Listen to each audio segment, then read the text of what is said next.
Hello, here's a word of encouragement for Wednesday, found in 1 Samuel chapter 17, and today we're going to read verses 45 through 47. There we find these words. Then said David to the Philistine, Thou comest to me with a sword and with a spear and with a shield. But I come to thee in the name of the Lord of hosts, the God of the armies of Israel, whom thou hast defied. This day will the Lord deliver thee into my hand, and I will smite thee, and take thy head from thee, and I will give the carcasses, the host of the Philistines this day unto the fowls of the air, and to the wild beasts of the earth, that all the earth may know that there is a God in Israel. And all this assembly shall know that the Lord saveth not with sword and spear, for the battle is the Lord's, and he will give you into our hands. We began last week looking at the story of Goliath and David, and we looked at the events that led up to what we're going to look at today, of how Saul was out of the will of God and had disobeyed God, and God's Spirit had departed from him. And he went to battle in his own power and strength. And the result of that was he was afraid, he was scared, and he was not able to face Goliath. And yet here today, we want to look at David and the role he played in this story. Meanwhile, Goliath has been challenging the nation of Israel. They are afraid, they are scared. This has been going on for 40 days. David, meanwhile, has been back at home taking care of his father's sheep. Dad is concerned about his sons that are fighting in the war, and he wants to get a report on how they're doing and how the battle is going. So he sends David with some supplies for his brothers and asks him to check things out and to see how things were going and to bring a report back to his father. How exciting it would have been for David for the opportunity. He wanted to go to battle himself. But he knew he was just a boy and they wouldn't let him go. So at this opportunity, he just could not stand it. So he took off for the front line. When he gets there, he immediately notices that something is wrong. He can see it in the faces of the soldiers. It's not what he anticipated. And then he hadn't been there very long. And then he heard the challenge from Goliath as the armies lined up against each other. He sees the army of Israel line up with King Saul, and he sees the Philistines line up on the other side with this champion Goliath. But to his horror, he hears Goliath defy not only the army, not only the king, but God himself. And then he sees the army of God run and hide in fear. He could not believe what he saw and what he heard. Who was this Philistine to blaspheme God? Did he not know who he was blaspheming? He's the creator of the world. And then he was so saddened and grieved at the Jews, the Israelites, his brothers, who were running in fear. Have you forgotten who you are? Have you forgotten who your God is? Will no one step forward and meet this challenge? Well, he did some investigating.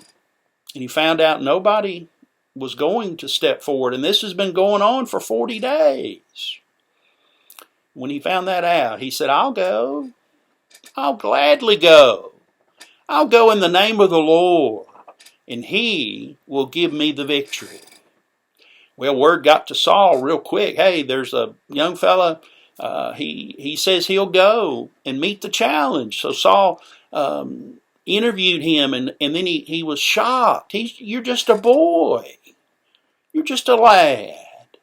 And you want to go out and fight against this hardened soldier, this giant of a man? And he did all he could to talk him out of it. But David said, "Oh, King Saul, I'm not afraid. You see, I know the Lord. I know God. I walk with Him. I've spent a lot of time with Him as I've taken care of my father's sheep. And there have been times where I've faced some battles out there alone. There have been times when the bears have come after the sheep or the lions, and God has delivered them into my hand. He was with me. He gave me the victory. And I am convinced that if nobody else will step forward, I'll go, and God will give me this Philistine, put him in my hand, and give me the victory by His power and by His might." And what happens next is very telling. Saul, the king, the one who had been appointed by God to lead his people, instead of leading them, he lets David go out and meet this man, Goliath. He wasn't willing to go himself. He was too scared. But he was willing to let David go instead.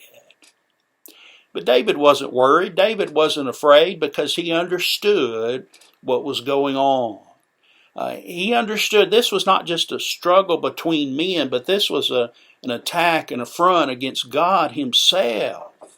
And God wanted someone to have faith in Him and be willing to stand up in His power and His strength. He wanted the king to do that. But Saul had shown time and time again he was not that man. And so David said, "I'll go. I'm not afraid. I'll go. God will give me the victory." And so he boldly walks out on that battlefield to meet this giant of a man. Goliath would have laughed when he saw him. He would have thought it was a joke. "You sending a boy out here to fight me, and he's just got a slingshot? You got to be kidding." He would have been laughing his head off. But then he realized this was no joke. This boy was serious. David headed right for him. He pulled out a stone, he put it in his sling, and he threw it.